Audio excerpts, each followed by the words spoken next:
Welcome to a brand new episode of the Bold Take Podcast. I'm Austin Wader. This is, of course, the warrior himself, Mr. Austin Hill. This episode coming out a little bit later than we anticipate. We had something come up. Yeah, I did what I do every Friday morning. I went out and I wrestled a grizzly bear. And I guess he was tired of losing. He wanted to play dirty. Gave me this nice little scar or scratch on my face. It will definitely turn into a scar at some point. I don't know how well it's going to be seen in the actual video footage, but it's right in this area if you can't see it. But yeah, so I was actually at the doctor yesterday, decided to go ahead and let it heal. But now we're back and ready 1 day late. Yeah. Hey, you think that's bad? You should see the bear he fought. Yeah, you should see the bear. But this week's episode, similar to last week, we listened to your college football opinions. Some were more interesting than others, to say the least. If you missed any of those and want to find out, Vandy made an appearance, so that tells you everything you need to know to go watch the episode. That's out now. And this one, same premise, except we got NFL, because NFL season's just around the corner. As we're recording this, preseason football's going on. Patrick Mahomes just did a behind-the-back pass as we're doing this. So he's already ready to goof off in the preseason as the Chiefs go for a three-peat. Well, 3 in like 4 years. I don't know how. Yeah. I lost track of how many he's won already. But nonetheless, Austin, we're going to dive into some takes for this NFL season. And there's excitement for you. I know you're ready to see how a certain someone's going to do leading the Bears. Yeah, absolutely. Looks strong, looks confident, but it is preseason ball, so I'm ready for the regular season to start, and we see where everybody actually stands. Yeah, Steelers. The first part of our schedule is easy. The last stretch, though, I'm not ready for. I think pretty much our entire second half of our schedule is division opponents, along with the Eagles and the Chiefs, so that will not be fun. But that's usually the Tomlin stretch where he locks in that exactly 500 or better season. Yeah, so maybe we start out really strong and get to like 9 wins very early. 9-8 guaranteed, so no matter what. But let's get into this. Our first one comes from Logan Alexander. His bold take is that your favorite, the Buffalo Bills, will not make the playoffs this year. And Austin, I hate saying it, the way it has looked for Buffalo this past offseason and the news of Matt Milano tearing his bicep, it's not a good omen heading into the season. No, I definitely have been in on the Bills a lot over the past few years. I think that letting Stephon Diggs go for whatever reason was, I think it was honestly the right idea. It looked like things just weren't working out there. I think Keon Coleman is a great addition for this receiving core, and I think they actually did a lot to kind of replace Stephon Diggs in the aggregate, if we'll reference Moneyball again. They added a lot of talented but less skilled receivers than Stephon Diggs to add kind of a more deep and diverse receiving core, as well as having Dawson Knox and Dalton Kincaid. Dalton Kincaid is the other one I was trying to think of at tight end. So I certainly think the receiving core is not going to be so much worse, and Josh Allen will still have success. But look, we talked about it. Matt Milano's out, and the secondary was completely annihilated this offseason. Yes, it was. And I think that's where they really lacked on making additions. I think a guy like Taylor Rapp is a quality replacement, but I don't think he makes up for the leadership of Jordan Poyer in that secondary, as well as some of those other guys. Micah Hyde. Yeah, Micah Hyde. I really think that the chemistry is what took the biggest blow for this defense because, they worked so effortlessly together, and now you're taking a bunch of guys at a bunch of different positions, especially out in the secondary, and throwing them together. Yeah, it's going to be trouble for the Bills, and look, if they can embrace that offense and really score 40-plus points a game, then sure, maybe they can really win and make the playoffs. But I really think this is a season where stuff is certainly in question. They struggled last year. I think they might make the playoffs, but I don't know how much of a run this team is going to make. Yeah, that's my only thing. I think they might be able to make the playoffs because Milano could return near the end of the season. Let's face it, that guy's the heart and soul of the defense, especially with that secondary being gone. But you take a look at their schedule. They open up against the Cardinals, but the teams they got to play on the schedule, it's not an easy schedule for them either. They got to play the Dolphins, Jaguars, Ravens, Texans. They got, of course, the Dolphins the second time, but they got the Chiefs, the Niners, the Rams, the Lions, not to mention in-division opponents who are always going to make games close. That is a very, very tough schedule to try to win at this year, especially if things are different. Number one, the Patriots have Drake May quarterback. We'll see Yeah. how that is. The Dolphins, how will 2 and them look with their, I guess you could say, revamped defense that will probably give up 40 points a game. And then you got the Jets, who knows? Aaron Rodgers may play more than 5 snaps this year. So Yeah, that's the one I was really going to hone in on. You talk about the Jets, and look, this is a team that's been really tried to build up last year to try and make a run. Obviously, that's what you're going to try and do with Aaron Rodgers. He's at the end of his career. It needs to be making a Super Bowl run every year, and they've done the same thing this year. So if Aaron Rodgers can play and consistently play at the level he's played at the last few years, this team certainly could put up more of a fight in that AFC East as well. yeah, they definitely could. But it'll be interesting to see how that new wide receiving core. I mean, Keon Coleman, Curtis Samuel. I did hear. They didn't sign him, but I heard Corey Davis came in for a workout for the Bills the other day. He's retired. Yeah, that's what threw me off as well. So, yeah, we'll wait and see on the Bills, but I don't think that's the harshest take in the world because, I mean, let's just face it. The AFC is a stacked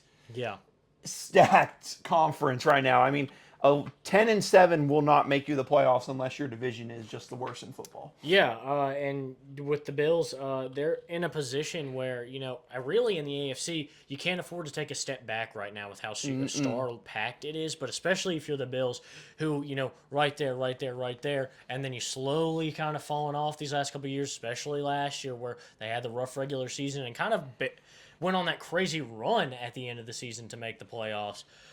You just can't really afford to take steps backwards at this stage with this team and with Josh Allen where he is in his career. Definitely. But our second take now comes from someone who had a college football take. Like I said, it was an interesting one. But this one comes from David Green, who I know for a fact is a Broncos fan. I feel terrible for you, David. But he says the Broncos will win at least 4 games this year, and Bo Nix will be top 5 in Rookie of the Year voting. Now, the Broncos are in an interesting situation where year 1 under Sean Payton, they were better than people thought they were going to be.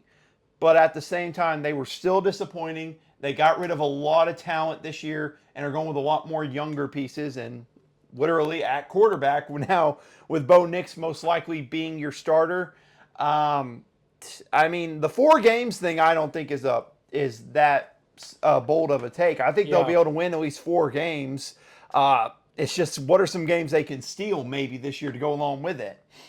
Yeah, I agree. I think that 4 wins is definitely possible. Sean Payton's proved that he's a capable coach when he came in with this Broncos team last year, and maybe they overperformed even what that front office and that coaching staff wanted, clearly with benching Russell Wilson at the end of the season. Clearly that team didn't want to make the playoffs. But now they kind of sit in a position where they have revamped a lot of this roster and got a lot of young pieces around. And so I think that they could win 4 games. I think the thing for me is Bo Nix in the top 5 Rookie of the Year voting.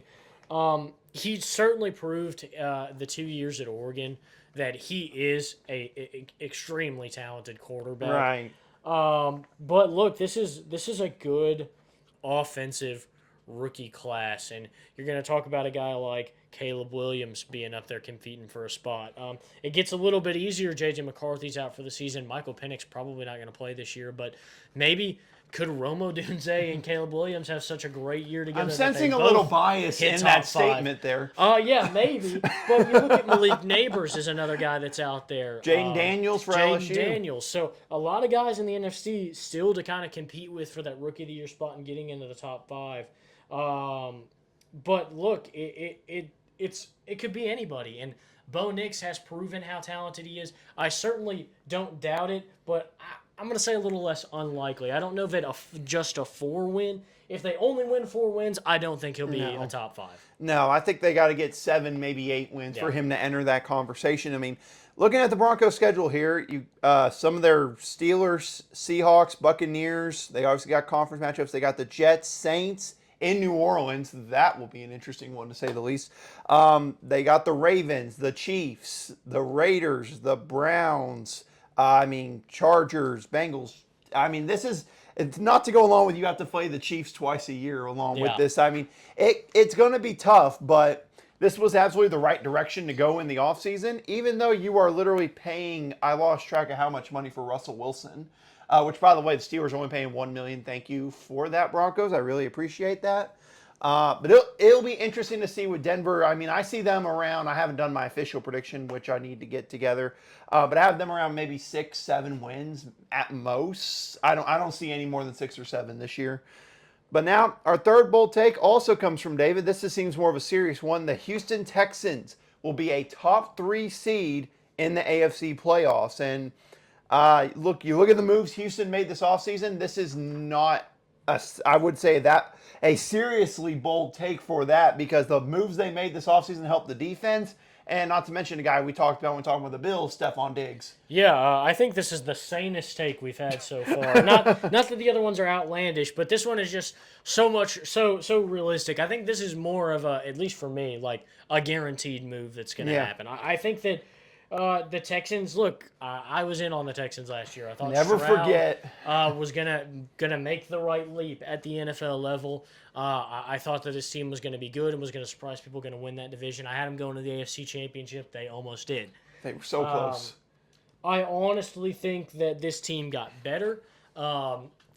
Moving Tank Dell to wide receiver number 2 and Nico Collins down to wide receiver number 3 and adding Stephon Diggs to be that number 1 wide receiver on this team makes this maybe the best receiving core in football.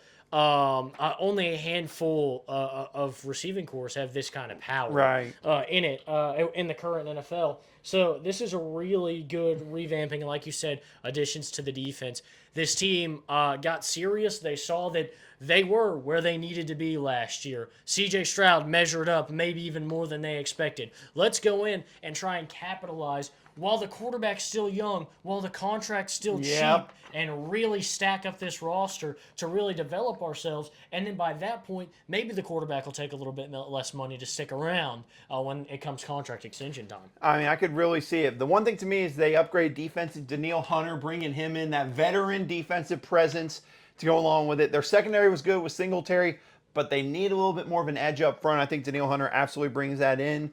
So yeah, I see them being a top 3 seed, although I always have the thought in my head, of course, if you listen to me and know me, I have always the sophomore slump theory on NFL quarterbacks, that after the first year and defenses know your tendencies, it might be a struggle that second year and learning on the fly to their reactions to what was your tendencies last year. So but I think C.J. Stroud can overcome any of that. I mean, we saw what he did last year, showing that an IQ test does not mean jack squat to being an NFL quarterback. Absolutely. So yeah, this is definitely I'm with you, probably the most sane take of it all, but still a very good one nonetheless. Again, thank you to David for that. Shameless plug here. Me, David, and Blake Fowler have our Sports Thread show on Tuesday. Our college football predictions are on there. If you don't want to see them before my college football predictions for our show, which will be coming out next week, don't watch it. Or just skip through whenever I'm talking, one of the two. But shameless plug there. Sorry I had to do it because I do our show on there too. So I feel like I have to do vice versa. Fair. You got to do what you got to do. But bold take 4 and 5, a kind of combination coming from Tyler Moran.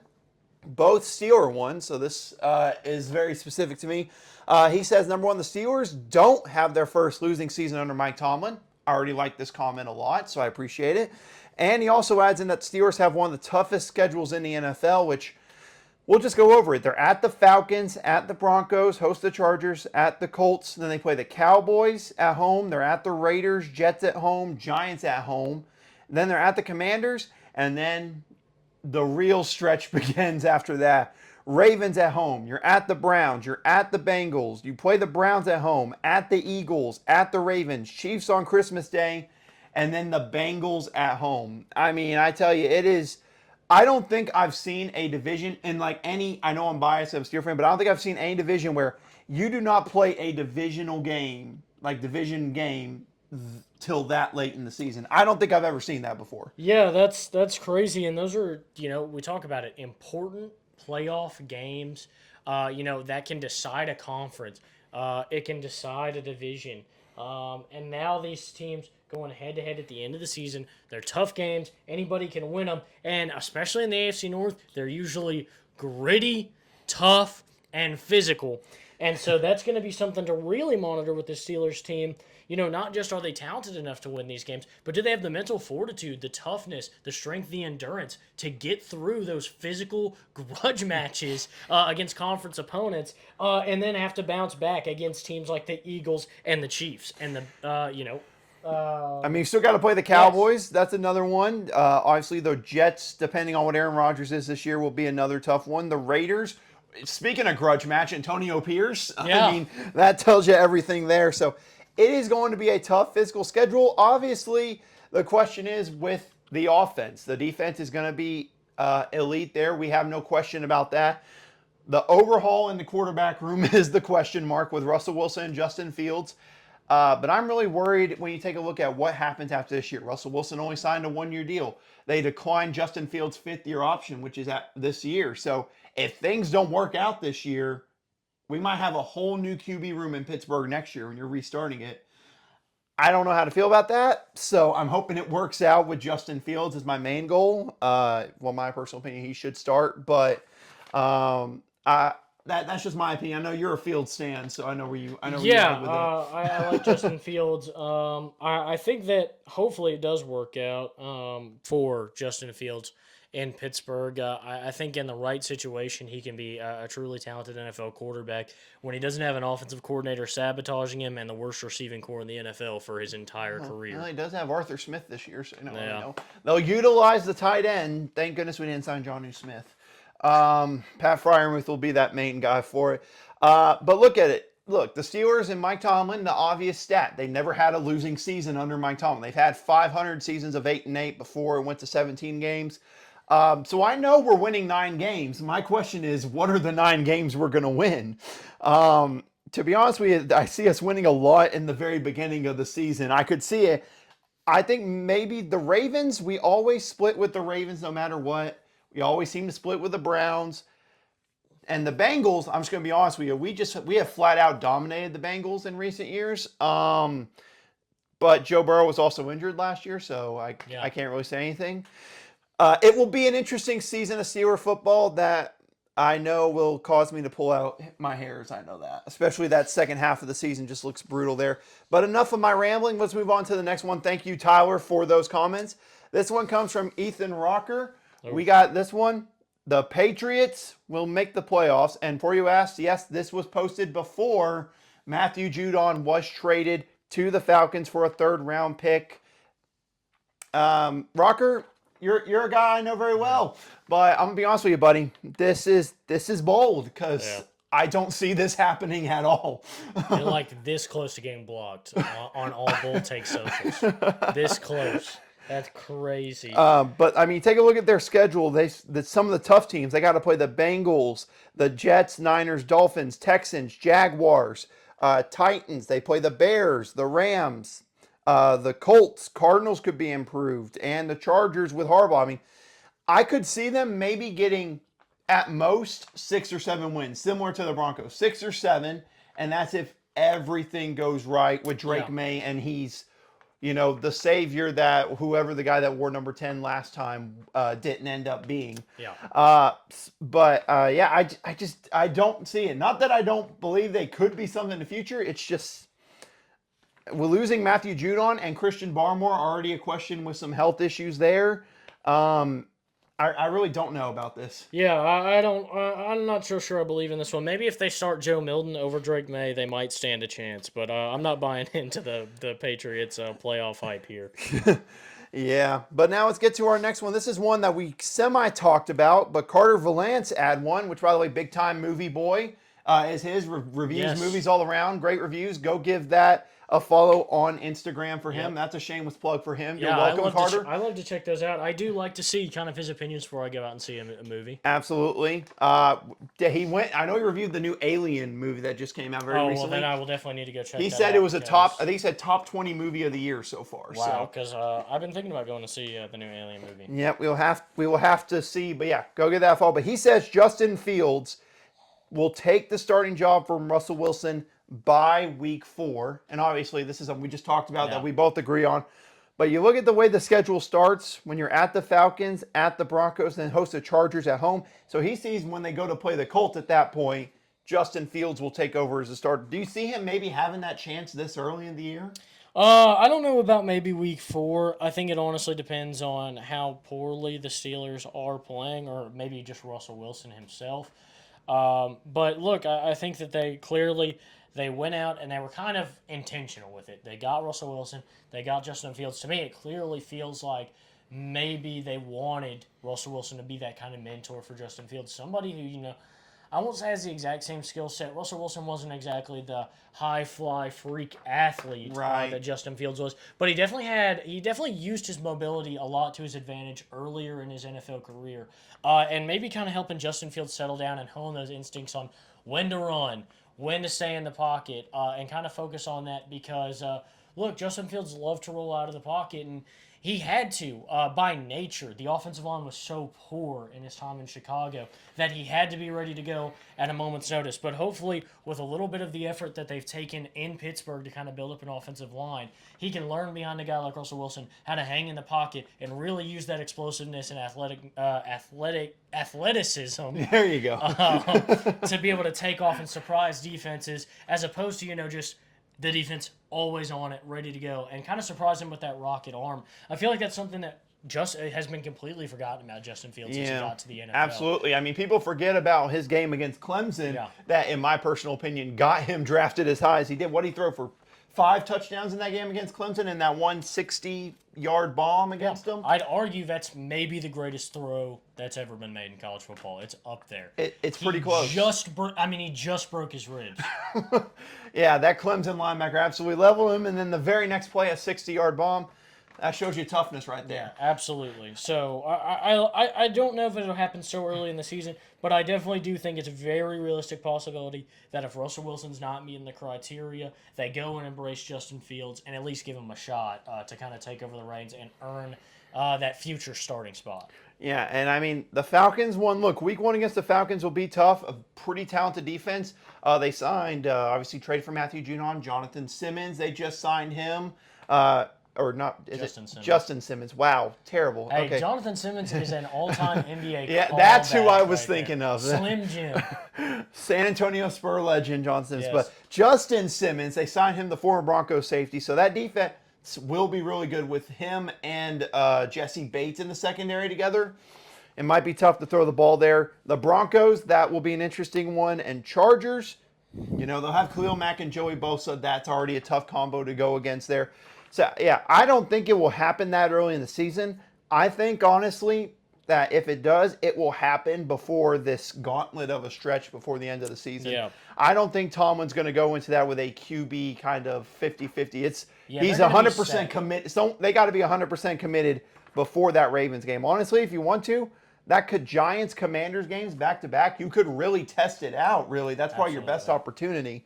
So, yeah, that will be an interesting development as the season goes along. And like I said, 5th-year option for Fields was declined by the Steelers. I considered that questionable nonetheless. And Russell Wilson, only a 1-year super cheap deal. So we'll wait and see there for Steelers QB room.